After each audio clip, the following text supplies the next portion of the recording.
स्वागत है फ्रेंड्स आप लोगों का एक बार फिर से आपके अपने चैनल स्टार्ट टू बेसिक में। फ्रेंड्स जैसा कि आप लोगों को पता है हम लोग पढ़ रहे हैं एनसीईआरटी के माध्यम से ज्योग्राफी। क्लास 11th की ज्योग्राफी चल रही है। ये चैप्टर 3 चल रहा है। इसके पहले चैप्टर 3 का हमने पार्ट 1 और पार्ट 2 कंप्लीट कर लिया है, जिसकी वीडियो भी चैनल पे अपलोड कर दिए गए हैं। यदि आपने पार्ट 1 पार्ट 2 को नहीं देखा है तो पहले जाकर पार्ट 1 पार्ट 2 को देख लें, फिर जाकर के इस पार्ट को देखेंगे तो और ज़्यादा आपको लाभ प्राप्त होगा। और आइए फ्रेंड्स स्टार्ट करते हैं इस चैप्टर को। और थोड़ा सा मैं पीछे का जो है आप लोगों को बता दूं कि हमने क्या पढ़ा है पार्ट 1 और पार्ट 2 में। तो फ्रेंड्स हम लोग अपवाह तंत्र पढ़ रहे हैं। चैप्टर का नाम है अपवाह तंत्र। अपवाह तंत्र के अंतर्गत हमने अपवाह प्रतिरूप के बारे में पढ़ लिया है। और अपवाह तंत्र में ही जो सिंधु नदी तंत्र है, गंगा नदी तंत्र है और ब्रह्मपुत्र नदी तंत्र के बारे में हमने विधिवत लाइन बाय लाइन कंप्लीट कर लिया है। और आज जो है यह चैप्टर का तीसरा वीडियो है, जिसमें हम जो प्रश्न जो बाकी जो बचे हुए पार्ट हैं इसको और अभ्यास के प्रश्नों पर भी प्रकाश डालेंगे। तो फ्रेंड्स आप लोगों से बस एक ही सहयोग चाहिए कि कम से कम वीडियो में अंत तक जरूर बने रहें। वीडियो पसंद आए तो फिर शेयर, लाइक और चैनल को सब्सक्राइब करें। तो आइए स्टार्ट करते हैं। प्रायद्वीपीय अपवाह तंत्र। प्रायद्वीप आप समझ रहे हैं, जैसे उत्तर भारत का मैदान हो गया, उसके ऊपर क्या है हिमालय पर्वतीय क्षेत्र हो गया। और उत्तर भारत के मैदान के जो दक्षिण में जो स्थित है, जिसकी बनावट जो है त्रिभुजाकार है, वो क्या है फ्रेंड्स, तो प्रायद्वीपीय पठार है। और इस प्रायद्वीपीय से कौन कौन से अपवाह होते हैं, तो देखिए मुख्यतः कौन से होते हैं, दो होते हैं। एक तो जो है पूर्व की तरफ नदियाँ बहती हैं और दूसरा किधर बहती हैं, तो पश्चिम की तरफ। तो आइए बारी बारी से इन्हीं के बारे में हम अध्ययन करेंगे। कह रहा है प्रायद्वीपीय अपवाह तंत्र हिमालय अपवाह तंत्र से पुराना है। अब ये जो अपवाह तंत्र है तो क्या है, हिमालय से भी पुराना यह अपवाह तंत्र है। यह तथ्य नदियों की प्रौढ़ावस्था और नदी घाटियों को चौड़ा व उथला होने से प्रमाणित होता है। तो ये क्यों पता चला, तो यहाँ की जो घाटियाँ हैं क्या है, चौड़ी हैं और उथली हैं। तो इससे प्रमाणित होता है क्या है, ये कि पुरानी है। यानी हिमालय से भी पुराना क्या है, अपना प्रायद्वीपीय अपवाह तंत्र हैं। पश्चिमी तट के समीप स्थित पश्चिमी घाट, बंगाल की खाड़ी में गिरने वाली प्रायद्वीपीय नदियों और अरब सागर में गिरने वाली छोटी नदियों के बीच जल विभाजक का कार्य करता है। कह रहा है कि देखिए पश्चिमी तट जो है, जैसे ये भारत का अगर ऐसे आप देखें ये मैप जो है, ठीक है, तो ये जो पश्चिमी तट जो है ये पश्चिमी तट है और ये पूर्वी तट है। पूर्वी तट थोड़ा सा पश्चिमी तट से ज़्यादा चौड़ा है और कटा फटा है, लेकिन पश्चिमी तट जो है इसकी चौड़ाई कम है। तो ये पश्चिमी तट जो है ये क्या करता है, तो यह जो है प्रायद्वीपीय नदियों में अरब सागर में गिरने वाली नदियाँ और बंगाल की खाड़ी में गिरने वाली नदियों का क्या कर रहा है, तो जल विभाजक का काम कर रहा है। जल विभाजक का मतलब जो एक तरफ नदी का जल गिरे, दूसरे तरफ गिरे और बीच में जो यह क्षेत्र है इसको क्या बोलते हैं, जल विभाजक कहते हैं। जो क्या होता है, ऊंचा होता है। तो यह क्षेत्र क्या है, तो जल विभाजक का काम करता है। क्लियर हो गया। कह रहा नर्मदा और तापी छोड़कर अधिकतर प्रायद्वीपीय नदियाँ किधर गिरती हैं, तो पश्चिम से पूर्व की ओर बहती हैं।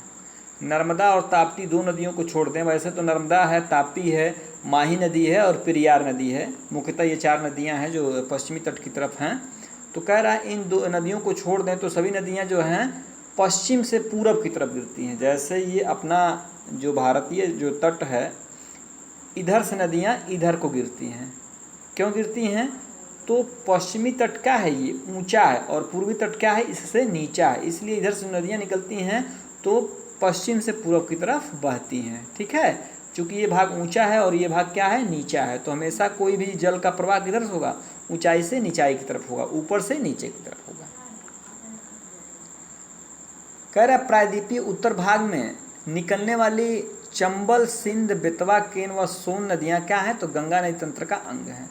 अब ये जो प्रायद्वीपीय पठार है अपना, ठीक है, और इसके उत्तर में भी नदियाँ हैं। जो कौन कौन सी हैं, कह रहा है चंबल है, सिंध है, बेतवा है, केन है और सोन है।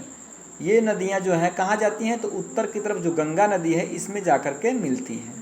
ठीक है, हालांकि ये जा कर के मिलती हैं किस में, तो यमुना में। और यमुना जो है गंगा की सहायक नदी है, नहीं, गंगा में यमुना जो है दाहिने किनारे से मिलती है। तो ये सब किस में जाकर मिलती हैं, तो गंगा नदी मिलती हैं और गंगा नदी तंत्र में जो है समाहित हो जाती हैं।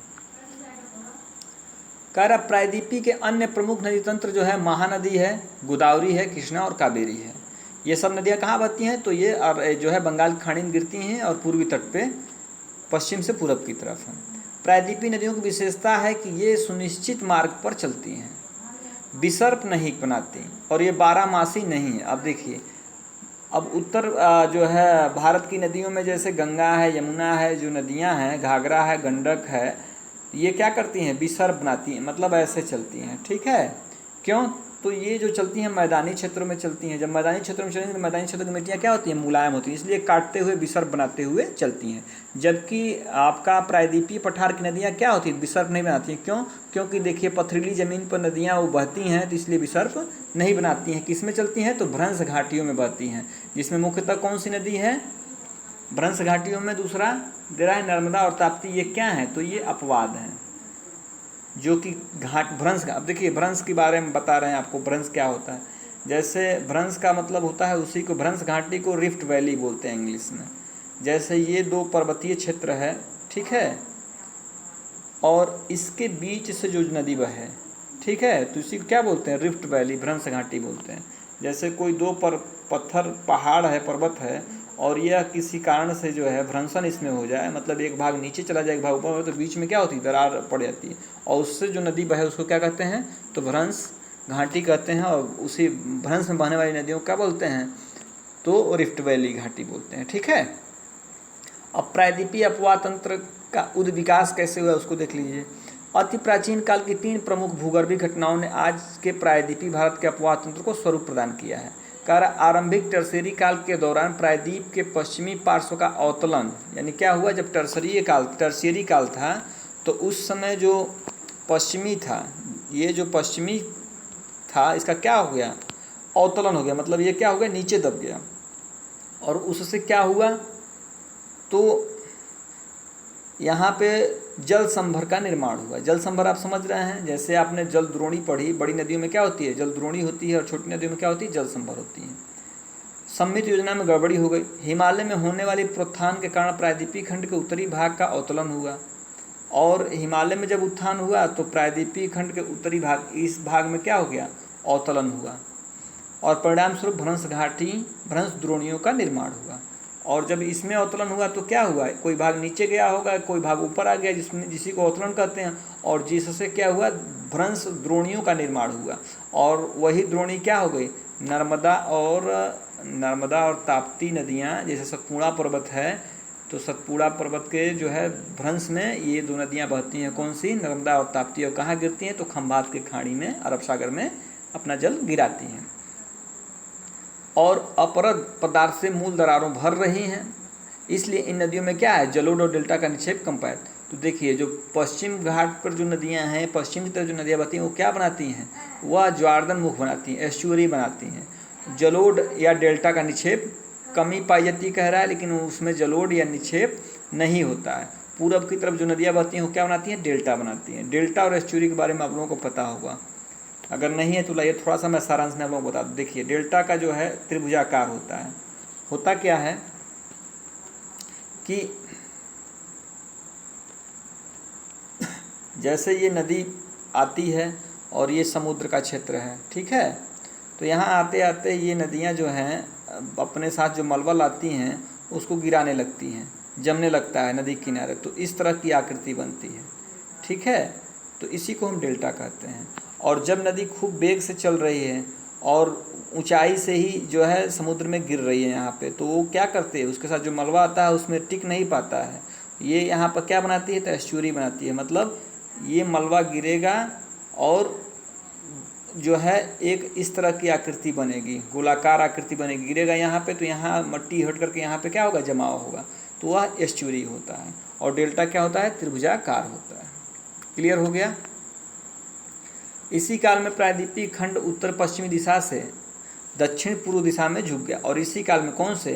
तो आप अभी पढ़ रहे थे जो टर्शियरी काल है, इस काल में प्रायद्वीपीय खंड उत्तर पश्चिम दिशा से दक्षिण पूर्व दिशा में घूम गया, यानी झुक गया, यानी ये जो है कह रहा है कि ये उत्तर पश्चिम, ये जो क्षेत्र है दक्षिण पूर्व की तरफ इधर झुक गया। इसीलिए जो है पश्चिम से पूरब की तरफ नदियाँ बहती हैं ज़्यादातर। क्लियर हो गया। कह रहा परिणाम स्वरूप इसका अपवाह क्या हुआ, बंगाल की खाड़ी की ओर उन्मुख हो गया। अब प्रायद्वीपीय नदी तंत्र देख लेते हैं, कौन कौन सी प्रायद्वीप की नदियां हैं उनके बारे में। प्रायद्वीपीय अपवाह में अनेक नदी तंत्र हैं। प्रमुख प्रायद्वीपीय नदी तंत्रों को संक्षिप्त विवरण इस प्रकार है। कौन कौन से हैं? महानदी देख लीजिए। तो महानदी छत्तीसगढ़ के रायपुर जिले में सिहावा के निकट निकलती है। कहाँ से निकलती है? तो महानदी जो है छत्तीसगढ़ के रायपुर जिले से, छत्तीसगढ़ की राजधानी कहाँ है? तो रायपुर है, वहीं से ये निकलती है और उड़ीसा से बहती हुई अपना जल कहाँ गिराती है? तो बंगाल के खाड़ी में गिराती है। यह नदी कितनी लंबी है? तो 851 किलोमीटर लंबी है और इसका जल ग्रहण क्षेत्र कितना है? 1.42 लाख वर्ग किलोमीटर है। वहीं गंगा का जल क्षेत्र कितना है? तो 8.6 लाख वर्ग किलोमीटर है। इसके निचले मार्ग में क्या होता है? तो नौ संचालन भी होता है। इस नदी का अपवाह द्रोणी क्या है? 53% भाग कहाँ पे है? तो मध्य प्रदेश में और छत्तीसगढ़ में। 53% जो भाग कहाँ है? तो मध्य प्रदेश छत्तीसगढ़ में, जबकि निकलती कहाँ है? तो छत्तीसगढ़ के रायपुर से निकलती है। और 47% भाग कहाँ है? तो उड़ीसा है। मतलब यह 3 राज्यों में होकर बहती है। एक आप लोगों के लिए यहाँ पे ऑब्जेक्टिव बन गया कि छत्तीसगढ़, मध्य प्रदेश और उड़ीसा। गोदावरी सबसे बड़ा प्रायद्वीपीय नदी तंत्र है। इसे दक्षिणी गंगा के नाम से, गोदावरी को किस नाम से जानते हैं? तो दक्षिण के गंगा के नाम से जानते हैं। कई बार एग्जाम में पूछ चुका है कि दक्षिण के गंगा के नाम से किस नदी को जानते हैं? तो गोदावरी नदी को जानते हैं। यह महाराष्ट्र में नासिक जिले से निकलती है और बंगाल की खाड़ी में अपना जल विसर्जित करती है। इसकी सहायक नदियों में जो है महाराष्ट्र, मध्य प्रदेश, छत्तीसगढ़, उड़ीसा और आंध्र प्रदेश राज्यों से गुजरती हैं। इसकी दूरी ये कितनी दूरी तय करती? 1465 किलोमीटर। और इसका जल ग्रहण क्षेत्र कितना है? तो 3.13 लाख है, जो कि 49% जो जल ग्रहण क्षेत्र है तो महाराष्ट्र में है और 20% कहाँ है? तो मध्य प्रदेश में और छत्तीसगढ़, और शेष जो है आंध्र प्रदेश में पड़ता है। अब गोदावरी की जो सहायक नदियां हैं कौन कौन सी? तो पेनगंगा है, इंद्रावती है, प्राणहिता और मंजरा है। पोलावरम के दक्षिण में जहां इसके मार्ग के निचले भागों में भारी बाढ़ें बहती हैं, गोदावरी एक सुदृश्य प्रपात की रचना करती है। इसके डेल्टाई भाग में नौ संचालन संभव है। राजामुंद्री के बाद यह नदी कई धाराओं में विभक्त होकर एक बृहद डेल्टा का निर्माण करती है, गोदावरी। ठीक है। कृष्णा नदी देख लीजिए। कृष्णा पूर्व दिशा में बहने वाली दूसरी बड़ी प्रायद्वीपीय नदी है, जो सह्याद्री में महाबलेश्वरम के निकट निकलती है। इसकी लंबाई कितनी है? तो 1401 किलोमीटर है। और गोदावरी का आपने देखा तो 1465 किलोमीटर है। कह रहा है कि कोयना, तुंगभद्रा और भीमा इसकी प्रमुख जो है सहायक नदियां हैं। इस नदी का जल ग्रहण क्षेत्र कितना है? तो 27% भाग महाराष्ट्र में और 44% भाग कहाँ पे है? तो कर्नाटक में। 29% भाग आंध्र प्रदेश और तेलंगाना में पड़ता है। कावेरी नदी देख लीजिए। कावेरी नदी कर्नाटक के कोगाडू जिले में ब्रह्मगिरी पहाड़ियों से निकलती है। इसकी लंबाई 800 किलोमीटर है और यह 81,155 वर्ग किलोमीटर क्षेत्रफल का क्या करती है? अपवाहित करती है। प्रायद्वीप की अन्य नदियां की अपेक्षा कम उतार चढ़ाव के साथ यह नदी लगभग सारा साल बहती रहती है, क्योंकि इसके ऊपर इस जल ग्रहण क्षेत्र में दक्षिणी पश्चिमी मानसून और निम्न क्षेत्रों में उत्तरी पूर्वी मानसून सर्दी से वर्षा होती है। इस नदी की द्रोणी का 3% भाग केरल में और 41% भाग कहाँ है? तो कर्नाटक में। 56% भाग तमिलनाडु में पड़ता है। इसकी महत्वपूर्ण सहायक नदियों में कौन कौन सी हैं? तो देखिए, कबिनी है, भवानी है और अमरावती नदी है। नर्मदा नदी का देख लीजिए। नर्मदा नदी अमरकंटक के पठार के पश्चिमी पारों से लगभग 1057 मीटर की ऊंचाई से निकलती है। दक्षिण में सतपुड़ा और उत्तर में विंध्याचल श्रेणियों के मध्य, यानी जो है उत्तर में सतपुड़ा है और दक्षिण में क्या हो जाए? उत्तर में विंध्याचल है और दक्षिण में सतपुड़ा के बीचों बीच से यह भ्रंश बनाती हुई संगमरमर की चट्टानों में खूबसूरत महाखंड और जबलपुर के निकट धुआंधार जलप्रपात बनाती है। लगभग 1312 किलोमीटर की दूरी तक बहने के बाद यह भड़ौच के दक्षिण में अरब सागर में मिलती है। 27 किलोमीटर लंबा ज्वारदान मुख बनाती है। 27 किलोमीटर क्या बनाती है? लंबा ज्वारदान मुख यानी एस्चुरी बनाती है। सरदार सरोवर परियोजना इसी नदी पर बनाई गई है। देखिए एक ऑब्जेक्टिव मिल गया क्या? तो सरदार सरोवर परियोजना नर्मदा नदी पर बनाई गई है। नर्मदा नदी के संरक्षण के लिए जो है नमामि देवी नर्मदे एक यात्रा के विषय में जानकारी कह रहा है, एकत्र करिए। अब नर्मदा के बाद तापी आती है, जिसको ताप्ती कहते हैं। ये नदी क्या है, तो ये पश्चिम दिशा में बहने वाली एक महत्वपूर्ण नदी है। यह मध्य प्रदेश में बैतूल जिले में मुल्ताई से निकलती है। यह 724 किलोमीटर लंबी नदी है और लगभग 65,145 वर्ग किलोमीटर क्षेत्र को अपवाहित करती है। अपवाहित आप लोग समझ रहे हैं ना, मतलब इतने क्षेत्र, इतना जो है क्षेत्र इसके अंतर्गत आता है, जिससे इसका अपवाह गुजरता है। इसके अपवाह क्षेत्र का 79% भाग कहाँ पे है, तो महाराष्ट्र में है, और 15% भाग मध्य प्रदेश, और शेष 6% भाग कहाँ है, गुजरात में पड़ता है। अरावली के पश्चिम में एक लूनी नदी है। इसका भी क्वेश्चन बहुत बार आया है कि लूनी नदी राजस्थान की सबसे बड़ी नदी तंत्र है। पूछ देगा कि राजस्थान की सबसे बड़ी नदी कौन सी है, तो लूनी है। यह पुष्कर के समीप दो धाराओं में सरस्वती और सागरमती के रूप में उत्पन्न होती है, जो गोविंदगढ़ के निकट आपस में मिल जाती हैं, और यहाँ से यह नदी अरावली पहाड़ियों से निकलती है और लूनी कहलाती है। तलवाड़ा तक यह पश्चिमी दिशा में बहती है और तत्पश्चात दक्षिण पश्चिम बहती हुई कच्छ के रण में क्या हो जाती है, गायब हो जाती है वहाँ नदी। ये नदी जो है लूनी एकमात्र ऐसी नदी है जो समुद्र में नहीं मिलती है, याद रखिए आप लोग। अब पश्चिम की ओर बहने वाली नदियाँ जो हैं, तो पश्चिम की ओर बहने वाली नदियाँ में कौन कौन सी हैं, तो जो अरब सागर की ओर बहने वाली नदियों का जलमार्ग छोटा है। इनका मार्ग छोटा क्यों है, तो गुजरात की छोटी नदियों को ढूंढिए कह रहा है, और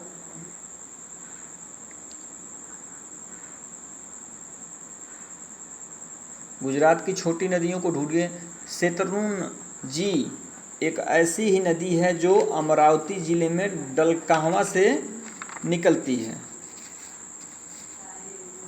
डलकाहवा से निकलती है। भद्रा नदी राजकोट जिले के अनियाली गांव के निकट से निकलती है। ढाढर नदी पंचमहल जिले के घटार गांव से निकलती है। साबरमती और माही गुजरात की दो प्रसिद्ध नदियां हैं। देखिए, अब पश्चिमी घाट की तरफ जो नदियां निकलती हैं उनको मैं बता दूं। एक तो राजस्थान में आपने देखा लूनी नदी है, जो कच्छ के रण में ही क्या हो जाती है, गायब हो जाती है। उसके बाद से कौन कौन सी नदियां हैं फ्रेंड्स, तो साबरमती है, माही है, नर्मदा है, ताप्ती है, मांडवी है, ज्वारी है, शरावती है, गंगावेली है और पेरियार नदी है, और एक भरतपूछा नदी आती है। ये सब नदियाँ किधर निकलती हैं, तो ये पश्चिमी घाट की तरफ निकल करके अरब सागर में गिरती हैं। नासिक जिले में त्रिम्बक पहाड़ी में 670 मीटर की ऊंचाई पर बैतरणी नदी निकलती है। कालिंदी नदी बेलगांव जिले से निकलकर करवाड़ की खाड़ी में गिरती है। बेंदित नदी हुबली धारवाड़ से निकलती है और 161 मीटर लंबा मार्ग तय करती है। शरावती पश्चिम की ओर बहने वाली कर्नाटक की एक महत्वपूर्ण नदी है, और शरावती कर्नाटक के शिमोगा जिले में निकलती है। इसका जलग्रहण क्षेत्र कितना है, तो 2209 वर्ग किलोमीटर है। अब देखिए क्वेश्चन आ गया शरावती नदी पे। शरावती नदी कहाँ बहती है, तो कर्नाटक में बहती है, ठीक है। और उसी जो है नदी पर एक जलप्रपात बनता है, जिसको क्या बोलते हैं, गोरसप्पा, और इसी को जोग जलप्रपात भी कहते हैं फ्रेंड्स। बड़ा इम्पोर्टेंट है ये, और ये परीक्षाओं में पूछा भी गया है कि भारत का सबसे ऊंचाई पर स्थित जलप्रपात कौन सा है, तो ये कौन सा है, तो जोग जलप्रपात है। कितना ऊंचाई है फ्रेंड्स इसका, 271 मीटर, ठीक है। इसको अन्य नामों से भी जानते हैं। इसको हम महात्मा गांधी जलप्रपात के नाम से भी जानते हैं, गोरसप्पा के नाम से जानते हैं, और जोग के नाम से जानते हैं। 3 नाम इसका है। जो किस नदी पे है, तो शरावती नदी कहाँ, तो कर्नाटक। गोवा में 2 महत्वपूर्ण नदियाँ हैं जिनका यहाँ उल्लेख किया जा सकता है। एक का नाम क्या है, मांडवी, और दूसरे का नाम क्या है, जुआरी। अभी मैंने जो नदियों के बारे में बताया आप लोगों को कि जो है गोवा है, मांडवी है। गोवा में कौन सी है, तो मांडवी है, और ज्वारी नदी है। आप इन्हें मानचित्र पर रेखांकित कर सकते हैं। केरल की तट रेखा क्या है, तो छोटी है। केरल की सबसे बड़ी नदी कौन सी है, तो भरतपूछा है। अन्नामलाइयों की पहाड़ियों से निकलती है। इसे पोनानी के नाम से भी जाना जाता है। यह लगभग कितना है, तो 5397 किलोमीटर वर्ग किलोमीटर क्षेत्र को अपवाहित करती है। इसके जलग्रहण क्षेत्र की तुलना कर्नाटक की शरावती नदी के जलग्रहण क्षेत्र से कीजिए, कह रहा है। पेरियार केरल की दूसरी सबसे बड़ी नदी है। इसका जलग्रहण क्षेत्र कितना है, तो 5243 वर्ग किलोमीटर, 5243 वर्ग किलोमीटर में फैला हुआ है।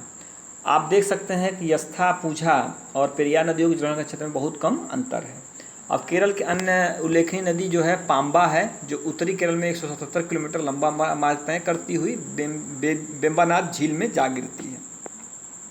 फ्रेंड्स, ये कुछ नदियाँ दिया हुआ है और देखिए इसका जलग्रहण क्षेत्र दिया है, साबरमती है, माही है, ढाढर है, कालिंदी है, सरावती है, भरतपुछा है, पेरियार है, जिसका जिक्र हमने ऊपर किया है। यहाँ पे देख सकते हैं आप इसका जलग्रहण क्षेत्र, ये ठीक है।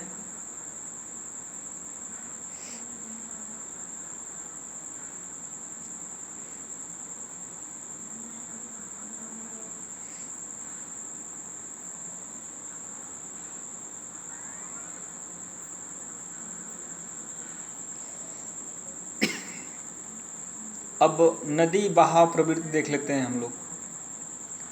कह रहा है क्या आप जानते हैं कि नदी में बहने वाले जल की मात्रा सारा साल एक समान नहीं रहता है, इसमें ऋतुओं के अनुसार बदलाव आता रहता है।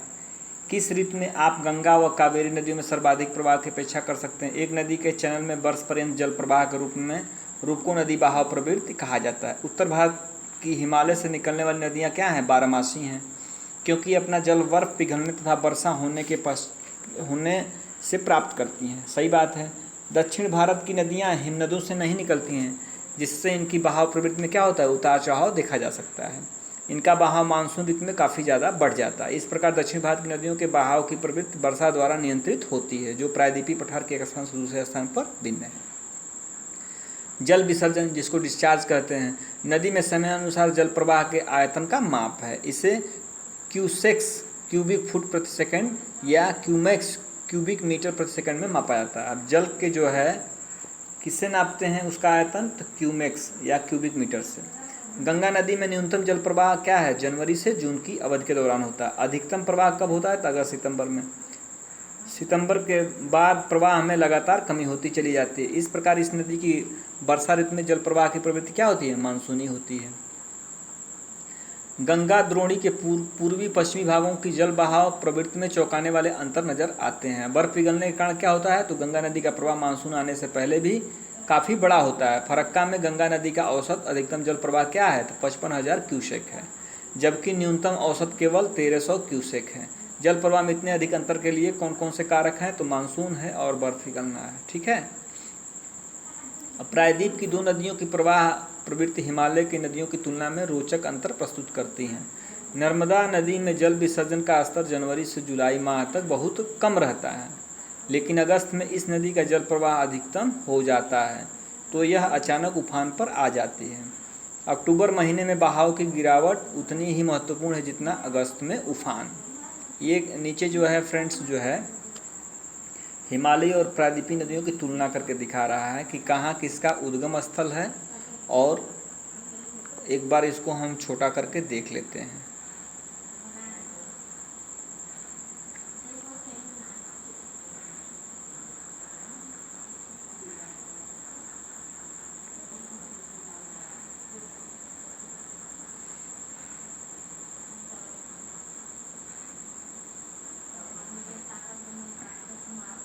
ये देखिए फ्रेंड्स,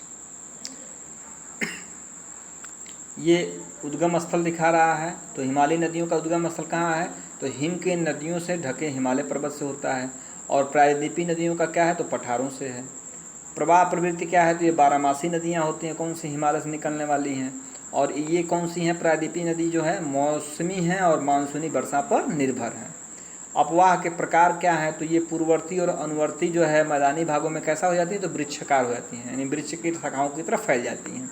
और इनका क्या रहता था? अध्यारोपित, पुनर्यूनिट और अरीय जो है या आयताकार। अरी देखिए, अरीय का मतलब ये कोई पठार है, इससे जो नदियाँ ऐसे ऐसे निकलें तो इसी को क्या कहते हैं? हम अरीय कहते हैं। ठीक हो गया। और वृक्षाकार का मतलब ऐसे नदी चल रही है, इससे कोई नदी निकल गई, फिर यहाँ से नदी निकल गई शाखा, यहाँ आ गई, यहाँ आ गई, तो ये वृक्ष के आकार की हो गई, इसी को वृक्षाकार कहते हैं। तो ये अपवाह के प्रकार हो गए। अब नदी की प्रकृति क्या है?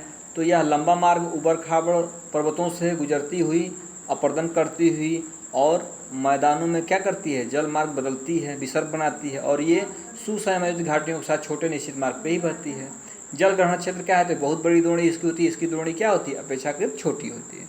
नदी की आयु क्या है? तो ये जो है युवा क्रियाशील और घाटियों में गहरा करती है, और जबकि यह क्या है? प्रवणित परिच्छेदिका वाली प्रौढ़ नदियाँ अपने आधार तल जा पहुँचती हैं। ये मतलब अपने आधार तल तक जाकर पहुँची हुई हैं, वहीं से बहती हैं। ठीक हो गया। अब देखिए, कह रहा है गरुड़ेश्वर में दर्ज इस नदी के बहाव के आंकड़े बताते हैं कि इसका अधिकतम बहाव कितना है, 2300 क्यूसेक तथा न्यूनतम बहाव 1500 क्यूसेक है। गोदावरी में न्यूनतम प्रवाह मई में और अधिकतम जुलाई अगस्त में होता है। अगस्त माह के पश्चात इनके प्रवाह में भारी कमी आती है, लेकिन फिर भी अक्टूबर और नवंबर में प्रवाह का आयतन जनवरी से मई तक किसी भी माह की तुलना में अधिक रहता है। पोलावरम में गोदावरी नदी का औसत अधिकतम विसर्जन क्या है, तो 3200 क्यूसेक्स और न्यूनतम औसत केवल क्या है, 50 क्यूसेक है। ये आंकड़ा नदी के प्रवाह प्रवृत्ति की जानकारी देते हैं। ये क्यूसेक्स का मतलब आपको मैंने बताया था कि आयतन, जल का आयतन कितना बहता है। अब 3200 क्यूसेक है मतलब जल बहुत मात्रा में बह रहा है नदी में, और जो 50 क्यूसेक है मतलब जल की मात्रा क्या हो गई, सीमित हो गई। नदी जल का उपयोग सीमा क्या है, किस तरह से नदियों का जल का हम उपयोग कर रहे हैं। तो भारत की नदियां प्रतिवर्ष जल की विशाल मात्रा का वहन करती हैं, लेकिन समय व स्थान की दृष्टि से इसका वितरण समान नहीं है। बारहमासी नदियां वर्ष भर जल का वहन करती हैं, परंतु अनित्यवाही नदियों में शुष्क ऋतु में बहुत कम जल रहता है। जैसे भारत के प्रायद्वीपीय जो नदियां हैं, इनमें जो है बारिश के जब समय नहीं रहता है तो इनमें जल क्या हो जाता है, कम हो जाता है। वर्षा ऋतु में अधिकांश जल बाढ़ में व्यर्थ हो जाता है और समुद्र में बह जाता है। इसी प्रकार जब देश के एक भाग में बाढ़ होती है, दूसरे में क्या हो जाता है, सूखाग्रस्त हो जाता है। ऐसा क्यों होता है? क्या यह जल उपलब्धता की समस्या है या इसके प्रबंधन की? क्या आप देश में एक साथ आने वाली बाढ़ और सूखे की समस्या को कम करने के उपाय सुझा सकते हैं, ये कह रहा है। क्या एक द्रोणी की जल अधिक को जल की कमी वाली द्रोणियों में स्थानांतरित करके इस समस्या को समाप्त अथवा कम किया जा सकता है? क्या हमारे देश में नदियों की द्रोणियों को जोड़ने संबंधी कोई योजना बनाई गई है? ये सारे उपाय हैं, अगर इसको सरकार करे तो बाढ़ और सूखे की समस्या से निजात पाया जा सकता है। कह रहा है, क्या आपने समाचार पत्रों में नदियों को आपस में जोड़ने के बारे में पढ़ा? क्या आप समझते हैं कि मात्र नहर बनाकर गंगा नदी का पानी प्रायद्वीपीय नदियों में स्थानांतरित किया जा सकता है? मुख्य समस्या क्या है, इसके बारे में आप लोग पता लगाइए। अब इसका उदाहरण देकर के कह रहे हैं कि देख लीजिए, जो पेरियार है, दिक् परिवर्तन योजना है, इंदिरा गांधी नहर परियोजना है, कुरनूल कुडप्पा नहर है, सतलुज ब्यास लिंक नहर है, गंगा कावेरी लिंक नहर है। ये क्या है, तो ये नदियों के जल को इस तरह से उपयोग करने का तरीका बताए हैं। ठीक है, ये योजना और ये नहर और जो भी लिंक नहर करके हम नदियों के जल का उपयोग कर सकते हैं। तो फ्रेंड्स, अब कह रहे हैं कि अब ये जो समस्याएं हैं, जैसे किस तरह की समस्या है, तो पर्याप्त मात्रा में जल उपलब्ध न होना, नदी जल का प्रदूषण, नदी जल में क्या है, गाद आ जाता है, और ऋतुबन जल का असमान प्रवाह, राज्यों के बीच नदी जल का विवाद, मध्य धारा की ओर बस्तियों के विस्तार के कारण नदी वाहिकाओं का सिकुड़ना, ये प्रमुख समस्या है। अब नदियाँ प्रदूषित क्यों हैं? क्या आपने शहरों के गंदे पानी को नदियों में गिरते देखा है? बिल्कुल सही बात है, गिर ही रहा है कचरा। औद्योगिक कूड़ा करकट कहाँ डाला जाता है? बहुत से शमशान घाट नदी किनारे हैं। कई बार मृत शरीरों को नदियों में डाल दिया जाता है। कुछ त्योहारों पर फूलों मूर्तियों को नदियों में डुबो दिया जाता है। बड़े पैमाने पर स्नान व कपड़ा धोना भी नदी जल को प्रदूषित करता है। नदियों को प्रदूषण मुक्त कैसे किया जा सकता है? क्या आपने गंगा एक्शन प्लान, दिल्ली में यमुना सफाई अभियान में विषय में पढ़ा है? नदियों को प्रदूषण मुक्त बनाने हेतु योजना पर सामग्री एकत्रित करें और इस सामग्री को एक लेख के रूप में व्यवस्थित करिए। तो फ्रेंड्स, चैप्टर समाप्त हुआ। अभ्यास के प्रश्न देख लेते हैं। कह रहा है कि निम्नलिखित में से कौन सी नदी बंगाल का शोक है? देखिए, कोसी है। ठीक है, बहुत बार परीक्षा में पूछा हुआ है। किस नदी को द्रोणी भारत में सबसे बड़ी है? तो आपको पता है, गंगा नदी की है। उसके बाद से पूछ रहा है, निम्नलिखित में से कौन सी नदी पंच नद में शामिल नहीं है? पंच नदों में कौन कौन सी नदियां हैं? पंजाब की 5 नदियां हैं, रावी, चिनाब, झेलम, सतलज, ब्यास। इसमें सिंधु नदी शामिल नहीं है। अब निम्नलिखित में से कौन सी नदी भ्रंश घाटी में बहती है? तो ताप्ती और नर्मदा सबको पता है किसमें बहती है, भ्रंश में। बाकी लूनी जो है राजस्थान की नदी है, यमुना जो है गंगा की सहायक है, सोन जो भी है गंगा की सहायक नदी है। निम्नलिखित में से कौन सी अलकनंदा व भागीरथी का संगम है? तो आपने पढ़ा है कि देवप्रयाग में भागीरथी और अलकनंदा मिलकर क्या बन जाती हैं, गंगा। तो फ्रेंड्स, इस तरह से चैप्टर समाप्त हुआ और आशा है वीडियो आप लोगों को पसंद आया होगा। अगर वीडियो पसंद आता है तो चैनल को सब्सक्राइब, लाइक करना और शेयर करना ना भूलें। मिलते हैं अगले वीडियो में, तब तक के लिए नमस्कार, धन्यवाद।